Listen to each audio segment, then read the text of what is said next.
Bonjour à tous et bienvenue sur la clinique. Ça y est, là c'est officiellement le dernier épisode consacré à la tragédie, l'affaire Chris Benoit.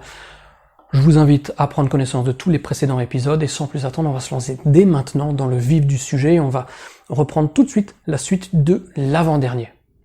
Et suite à tout ça, eh bien, il y a eu deux éléments qui ont vraiment sauvé le monde du catch, selon moi. Le premier, c'est que finalement les catcheurs ont commencé progressivement à comprendre qu'ils n'étaient pas obligés d'être chargés à bloc pour avoir une carrière de qualité. Et non seulement ça, mais ils ont aussi compris qu'ils n'étaient pas obligés d'être chargés à bloc pour devenir catcheurs. Mais surtout, c'est l'évolution du business qui a un petit peu sauvé tout le monde, d'après moi. Parce que depuis 2007, et de plus en plus, aujourd'hui encore, eh bien, on tend vers un style beaucoup plus athlétique. Donc forcément, les corps ne peuvent pas être aussi gros, parce qu'en étant aussi gros qu'auparavant, on ne peut pas avoir ce style athlétique. Et tout ceci va venir aider le premier point que je mentionnais il y a quelques instants, c'est que pour être des athlètes, il faut être des athlètes, il faut être sportif.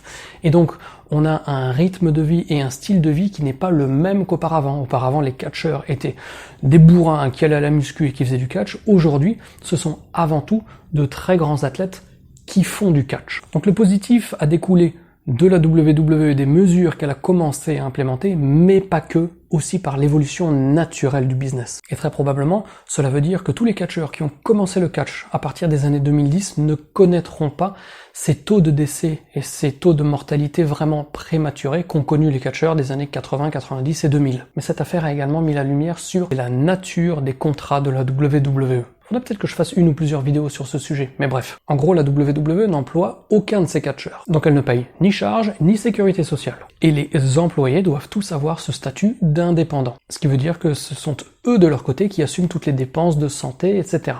Alors effectivement, s'il y a une grosse opération chirurgicale suite à une blessure qui a eu lieu dans le ring, la WWE va s'en occuper, mais ça reste finalement une toute petite part aux États-Unis par rapport à ce que coûte la santé. Je vais vous donner un petit exemple. Aux États-Unis, ça c'est un exemple concret, pour avoir une assurance santé correcte, voire bonne, une personne va payer 700 $ tous les mois pour la sécu, pour avoir accès à la sécurité sociale. Mais parallèlement à ça, il y a une franchise de 10, 12, voire 15 000 $. Cela veut dire que même si cette personne paye tous les mois 700 $ pour avoir, entre guillemets, accès à la sécurité sociale, toutes les dépenses qui auront lieu dans une année, eh bien, tant qu'elle ne dépasse pas les 10, 12 ou 15 000 $, ça reste la personne qui doit les payer.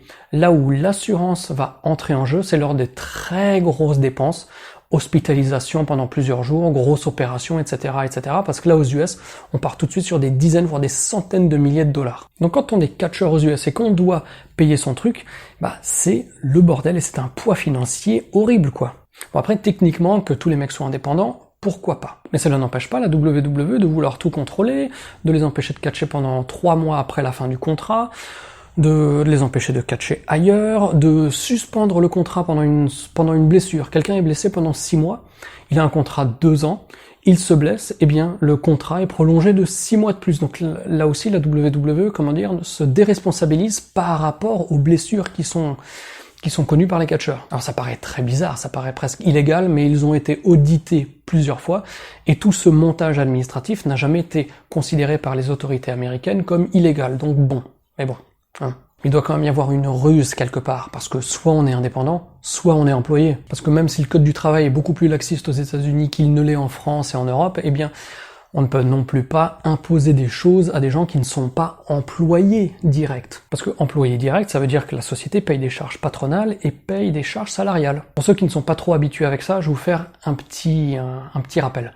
Quelqu'un qui gagne 2000 € par mois, 2000 € brut. À la fin du mois, il va gagner 1560 € net. C'est ce qui va tomber dans votre compte en banque. La différence entre les deux, c'est l'État qui va se servir et qui va prendre des cotisations pour le chômage, pour la sécurité sociale, pour la retraite, etc. Mais quand vous recevez 2000 € brut sur votre fiche de paye, eh bien, si vous n'êtes pas cadre ou si vous n'avez pas un statut très particulier, combien ça en coûte à votre patron? Ça coûte 2700 € à peu près. Donc en France, on a un patron qui doit sortir de la caisse 2700 € tous les mois pour que vous ayez sur votre compte en banque 1560 € avant de devoir après payer vos impôts. Donc à partir de là, faut pas se demander pourquoi les prix explosent et pourquoi c'est le bordel au niveau de l'économie. Mais bon, ça c'est un autre débat. Mais ce que je voulais dire, c'est qu'après ma grande déviation, je voulais simplement mettre la lumière sur le fait que la WWE, aujourd'hui, n'a toujours pas pris la responsabilité de la santé de ces catcheurs. Donc même si l'affaire Chris Benoit a permis de certaines avancées, eh bien 13 ans plus tard,